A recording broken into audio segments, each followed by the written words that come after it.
1400 ildir İmam Hüseynin izzəti danışılır. Yezidin zilləti danışılır və lənət oxunur. İndi o gün İmam Hüseyin idi və Yezid idi.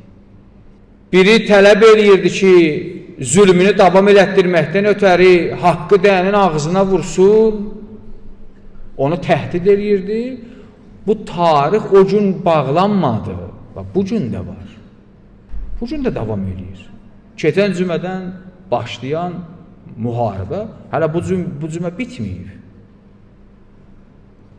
Bunlar ali məqam rəhbəri iki yol arasında qoyurlar.